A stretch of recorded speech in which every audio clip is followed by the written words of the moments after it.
Can I just say that I already know this is going to be an incredible conversation. I love you already. Oh my goodness. I already want to be the fan. I want to be the number one fan of your fan club. I need to be the president of your fan club. Oh my goodness.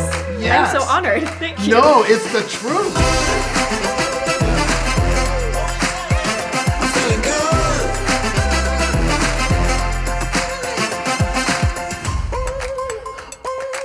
Well, hello everyone, and welcome back to the Barbershop. Today, I am so honored and excited to have a conversation with none other than Alex Chester-Iwata, founder and editor-in-chief of Mixed Asian Media.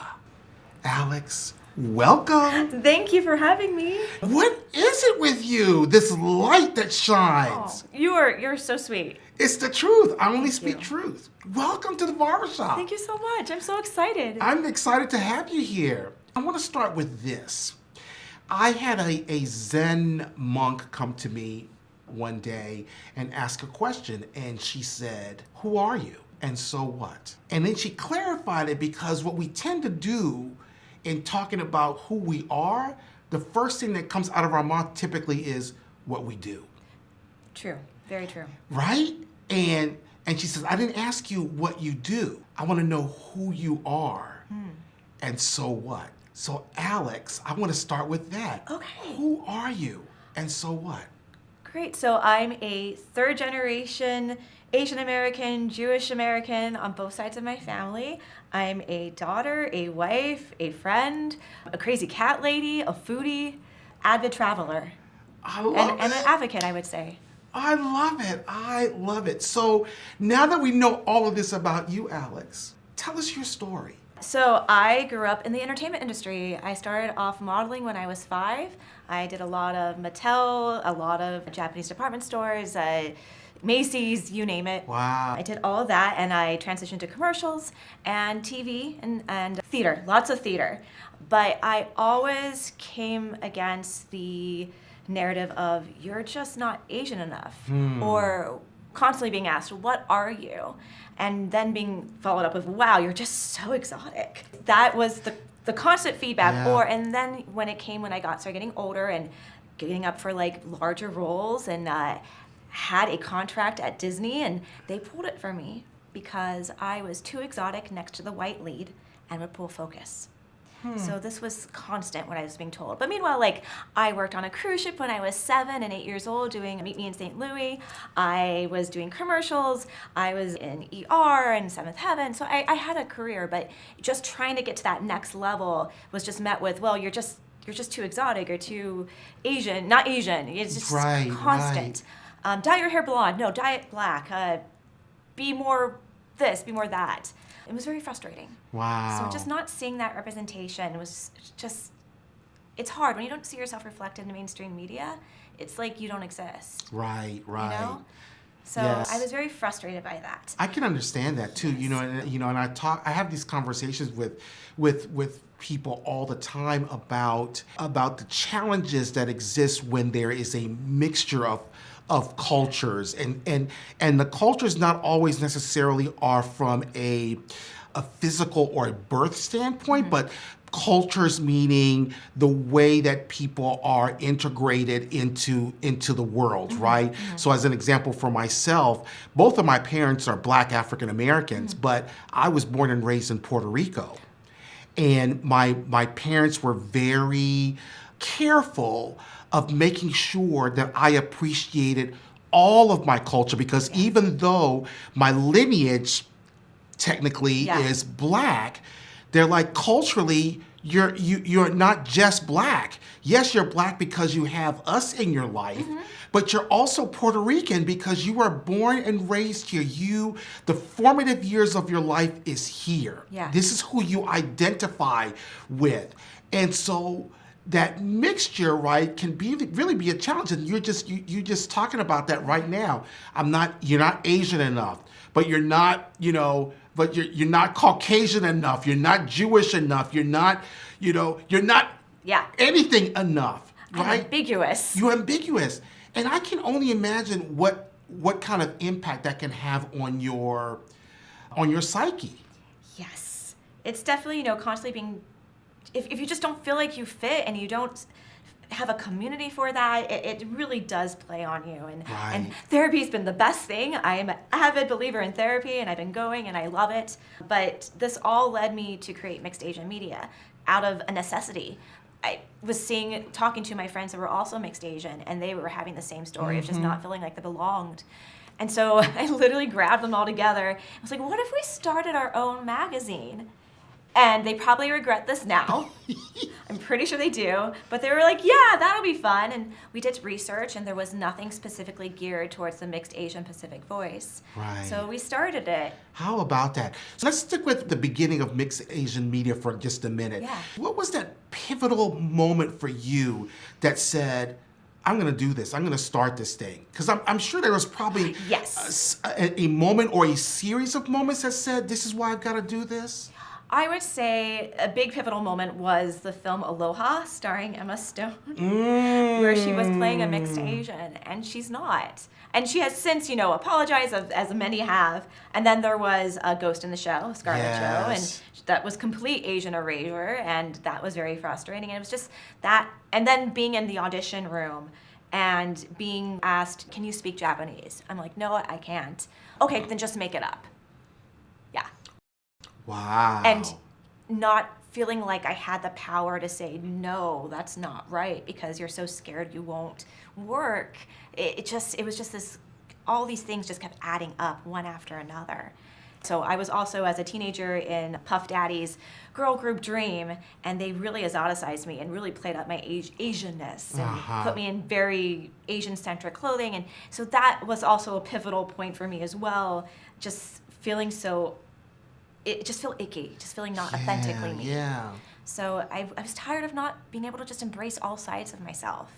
And that's really what kind of led to it. And of course, all those pivotal moments in the entertainment industry and my career. Let's talk a little bit about Mixed Asian Media. Beautiful magazine. Thank you. You should be very proud. I am. I have an amazing team. But I'm sure that this wasn't the easiest thing to do. No. So let's talk about you as this founder, this entrepreneur who's on this venture, who has a vision, and now you're trying to materialize it. Yes. Right? So talk to me about the challenges that you had to go through in getting this thing up and running and set up and moving in the direction that you wanted it to move in. Yeah, so I feel like one of the biggest challenges is that everyone that is involved or helped found Mixed Asian Media, we all have a background as an actor for the most part. So none of us are like business savvy outside of like being an actor. I have a BA in dance. It's pretty much useless for what I do now, but here we go. So just kind of figuring out the structure and the workflow, because none of us have really worked outside of the entertainment industry. Like, we're on stage, we understand, 9 to 5 rehearsals and being on set, but not necessarily like a business plan. Right. And that's something actually where I think we're still trying to figure out what works best for us. It's an ongoing process. That was the big thing. Fortunately, my team has like a great creative eye, and the website looks fantastic, and my creative director is amazing, and all of that stuff is fabulous.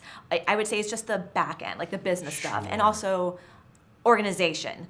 Like, what platforms do we use? Figuring that out. How do we talk to each other? Do we text each other? Do we email? So it was all those little things that we were having to figure out. So how did you go about dealing with these challenges? What were kind of the steps that you took to get to the point where you felt like, okay, I have this vision, but now I know exactly how to get my vision alive? I would say we've been very fortunate that people are very much attracted to our mission. And basically, I feel like I've put it out in the universe. This is what I'm looking for, someone to help me with XYZ. And they've answered the call. Whether or not I have literally like put a call to action on our Instagram or website, or they just reach out to us and say, hey, how can I help? So my incredible managing editor has really helped us integrate various platforms, Slack, there's a few others that we use, and it just keeps us very nice and tidy and organized. And also, we've all had to figure out like work-life boundaries, because so many of us are best friends working together. So we kind of have to like go, okay, We don't text about work unless it's like an emergency and we have like a big celebrity shoot happening and we have to get an answer now. So text messages are just for the friendship. Wow. Everything on Slack is business. Wow. Yeah. So you seem to have it down pat. I feel like we're getting there. I feel like there's always room for improvement, always room for growth, and I definitely want to learn and figure out best practices. But I feel pretty good of where we are right now. We're a community group where it's all about the community and making people feel seen and heard. And when you feel seen and heard, I feel like you feel empowered to do things. So I really feel that because of that, people are just, I like to think we're a cool group of people and they just want to hang out with us, you know? That's what I really do. Like, I'm like, we're nice. Let's go get a boba. Let's go get Korean barbecue. Like, we don't bite. We really try to be open and friendly, my whole team and I. And I feel like it just makes like a great space for collaboration. And I love working with other orgs because I feel like there's room at the table for all of us, and there is a scarcity mindset specifically in the Asian American community. And I want to make sure that we don't add to that, but we help, break that down, because I do believe there's room for everyone. Right. I would agree with you there. What role do you think that mixed Asian media has played in trying to deliver that message of, hey, there is room for all of us and we all, can collaborate with each other and really do something pretty significant for our communities? Well, I would say first and foremost, I really don't believe in gatekeeping. So if someone has a question or has their own platform they're trying to start, I really do try to, if they reach out to me, I'm happy to talk with them for an hour and tell them what I've learned and my mistakes on the way. I also believe in working with other organizations and collaborating with them. So for our Mixed Asian Day, we had over 20 other organizations that sponsored and partnered with us, whether it was helping amplify our message on social media or they donated physically or with product. And then, especially for Asian Pacific Heritage Month, last year we threw a big party and we had over 30 organizations that were attached to it. So I really just believe in bringing everyone together and celebrating the work that they do and seeing how we can align and just come together as one. No inner fighting. Right. Let's just celebrate the cool stuff we're doing. Yes. You are a mixed Asian American woman entrepreneur. Yeah. What a title. I know, right? It's kind of cool. Yes. Talk to me a little bit about the challenges that you've experienced as a woman entrepreneur, because I would suspect that there have probably been some challenges, some really unique challenges in the journey. Yes. Fortunately, my big thing for myself is staying true to me and being authentic to me. For so long, I've been put in a box. And honestly, it's probably part of the reason why I have purple hair, because I'm just no, that is not who I am. I am a purple-haired warrior queen, you know what I mean? I love it. So that's my biggest thing, is that I really try to surround myself with people that want to uplift me, and that I'm not going to change my personality or who I am to fit what they think that I should do, which does then, of course, lead to challenges. But in a way, it's good, because then why would I want to work with that person? If they don't support or believe, because I don't fit in their box, what an Asian woman should look like or act. I think my biggest, sounds so surface level, but has been embracing business casual looks. I'm a little edgy, if you can't tell, and I try to, so when I go to conferences, I'm like, okay, Alex, you do have to be respectable. Don't do no fishnets, no maybe some Doc Martens, but but but add your flair to it. So finding the balance of being in spaces that are very corporate, very business, and being able to work with folks like that, but also just being taken seriously. I know I look the way I look. I know I can be perceived as perhaps a bit, I don't want to say young, but I have a lot of energy, and I think some folks feel they can take advantage of, right? Yes. And that, oh, she's so gung-ho, she's so for the community, she'll do X, Y, and Z constantly for free without, being paid for her labor. And I think that's a big challenge, is that, and I'm like, but would you ask a man to do this for free, is my question. Yes. But I do try to approach everything I do with, what would a cis white male do? Yeah. Because why can't I do the same thing? Right. Why can't I ask for what I need? They do, unapologetically. Interesting. I was having a conversation with someone yesterday, very similar conversation, and we were talking about walking into a room and your presence into that room. And she said something very similar to you. She asked the question because sometimes she feels like she overthinks, right? She's in the middle of a conversation. Should I say this? Should I do this? Should I watch how I say it? And now she says the first question that she asked is, what would a white male ask? What would a white male do? You have been a confirmation of that. You know, why not? I just think as long as you lead with kindness and grace. Right. And why not? I don't ever want to be perceived as mean or unapproachable, but I do think that it is important to embrace your power and be confident in it. And those that like you will come through, and those that don't, There you go. Yeah. We are so excited to be partnering with Walmart Business because Walmart Business is all about helping people live better. In this case, it's all about helping businesses live better. So you should check out Walmart Business.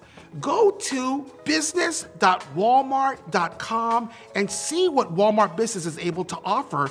It's pretty awesome, really exciting stuff.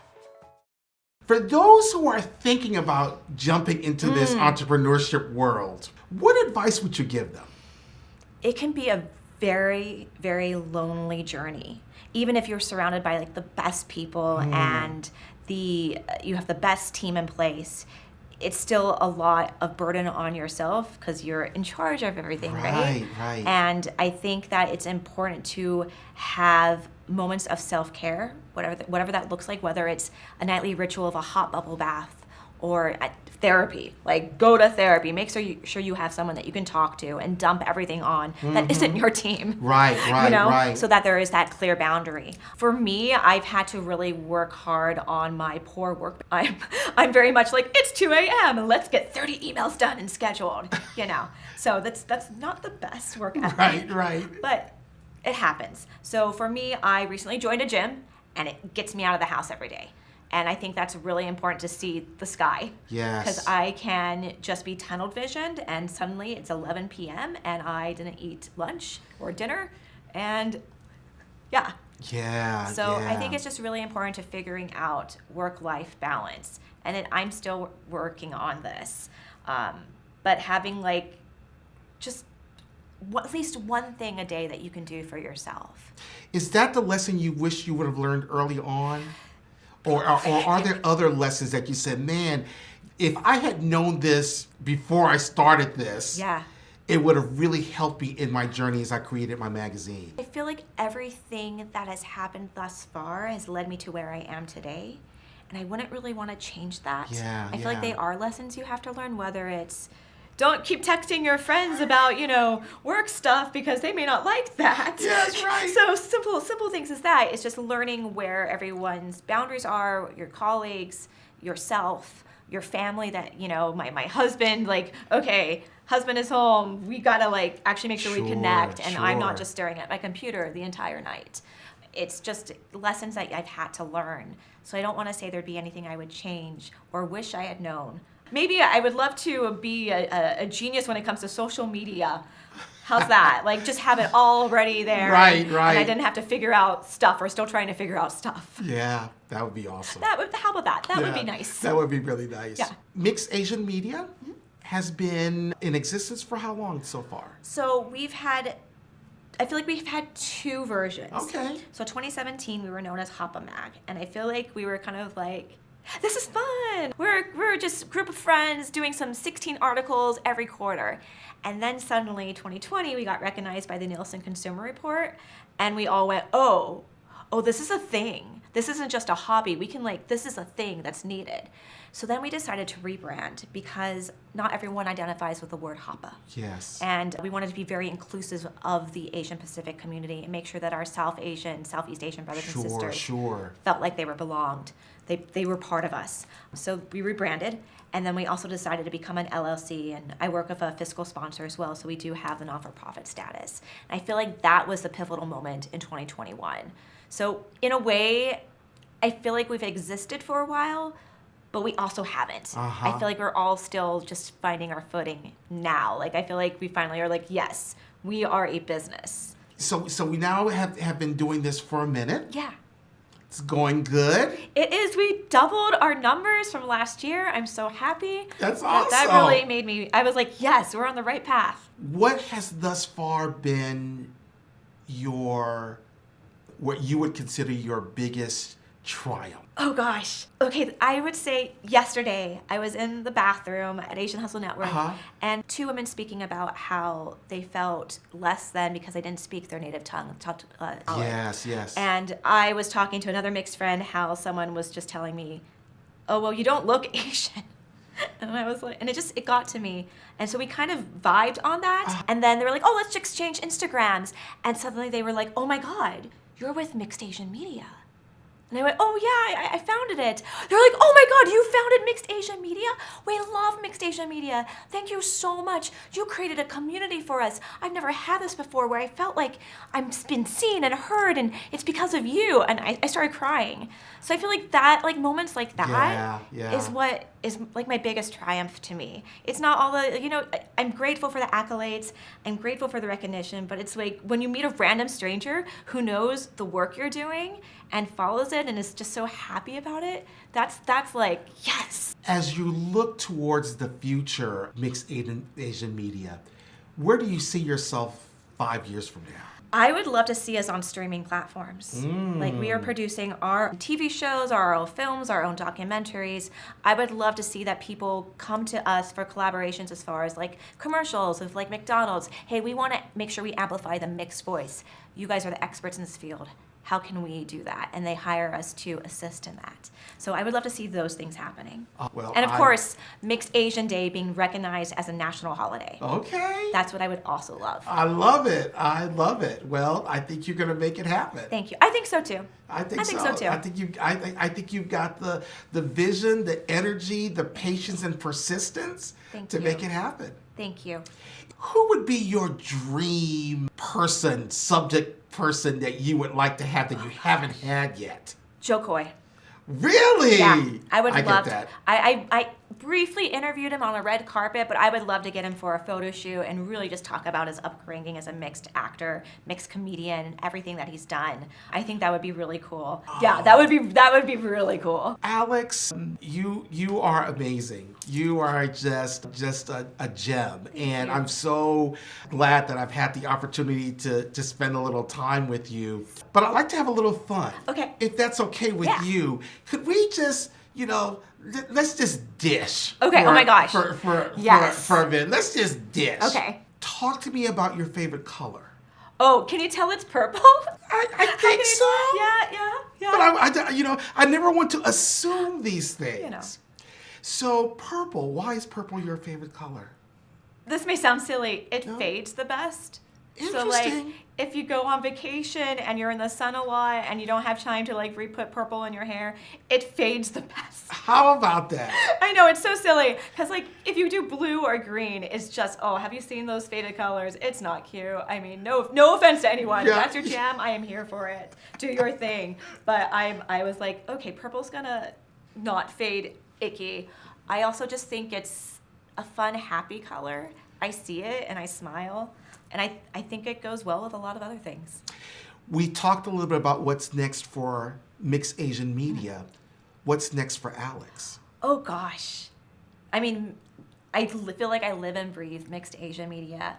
So for me, really, it's just continuing to amplify that message, spending time with my family. We had a lot of loss at the end of last year. So I really want to make sure I prioritize my mom and my husband and my in-laws. So that's really important to me this year, making sure that we spend really good time together. So we have some vacations planned, taking my mom to Greece for the first time, and then we're doing a big family trip to Japan later. Oh, that's great. Yeah, so I'm just self-care and, spending time with loved ones. It's so important. I want to talk a little bit about your role models. Who is or who are your role models? I would say up until recently, it's just been actors and not just actors. But even then, there really wasn't anyone that I felt like, oh, that's me. I see myself in this. So in a way, I feel like I didn't really grow up with role models. Isn't that terrible? Yeah. Yeah, that's terrible to me. Yeah, I feel like, Lucy Liu, because of all the groundbreaking work she's done. I mean, there's so many in that field, but once again, she's not mixed. Yeah, right. So I feel like I didn't really get a chance to grow up with that. Like I had people I admired.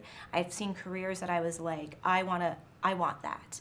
But their path was very different from my path.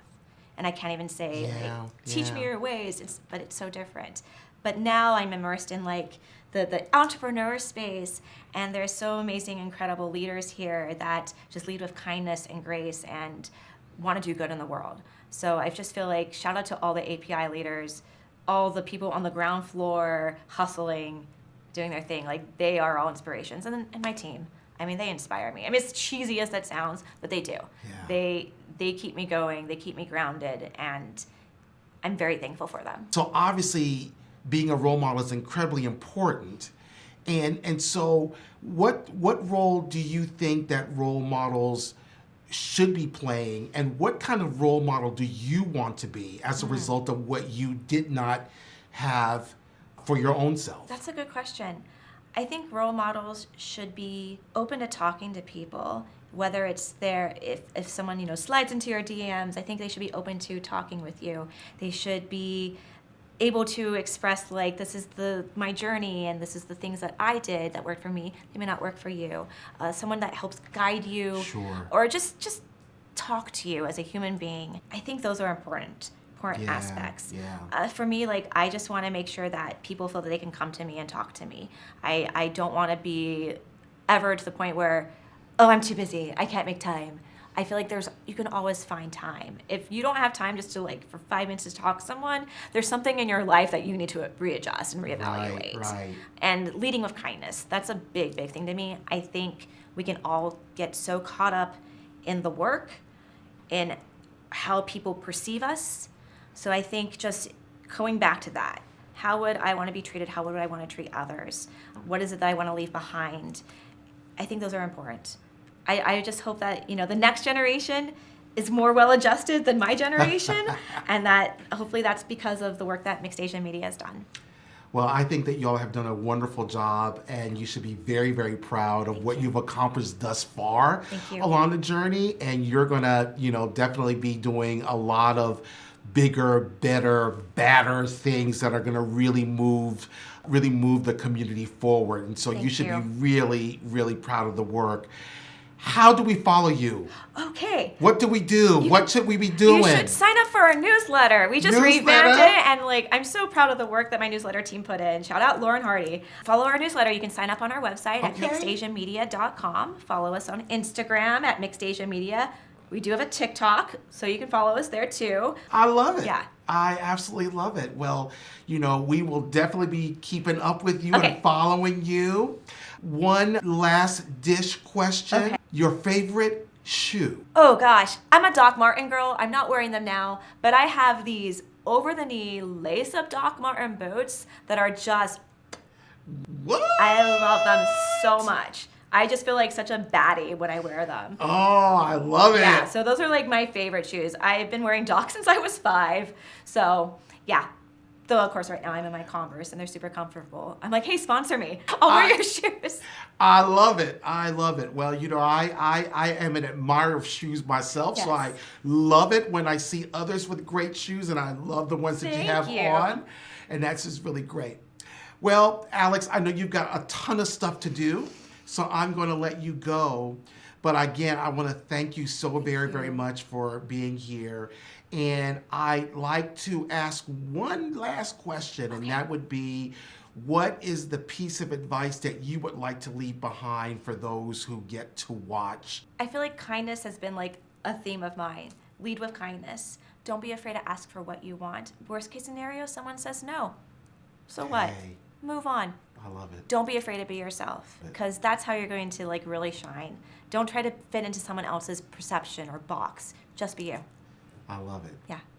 Okay, y'all. Y'all heard it, didn't you? Lead with kindness and be you. Do you. That's what I'm taking away from this. And I can tell you this, Miss Alex, I am feeling better. I know I look better. And I'm going to go out here and I'm going to be better. Thanks to you. And so thank you so very, very much. To you, ladies and gentlemen, I hope you enjoyed this episode. I know I did. I came up with a lot of wonderful gems that I'm going to take with me. Kindness, kindness, kindness is the power word of the day for me. And so I'm going to take that with me and really be very conscientious and intentional about being kind to those that I'm around. Everyone, as always, make sure that you take a look at this episode, share this information with others. Alex shared how you can keep in contact with Mixed Asian Media. So make sure that you sign up for the newsletter. Make sure you follow her on Instagram or follow the magazine on Instagram.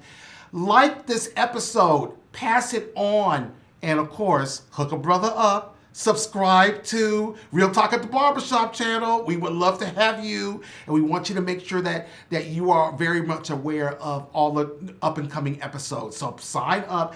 But just as important, would love to get comments from you. Want to know what's on your mind. What did you like about this episode? What did you wish we would have talked more about? Because I would love for Alex to come back and do a part 2, right? So share with us how we should continue this conversation. And last but not least, enjoy coming to the barbershop over and over and over, because again, it's all about looking good, it's all about feeling good, and it's about leaving better than when we came in because of what we have learned and experienced in the barbershop. So I will see you next time, and y'all be good.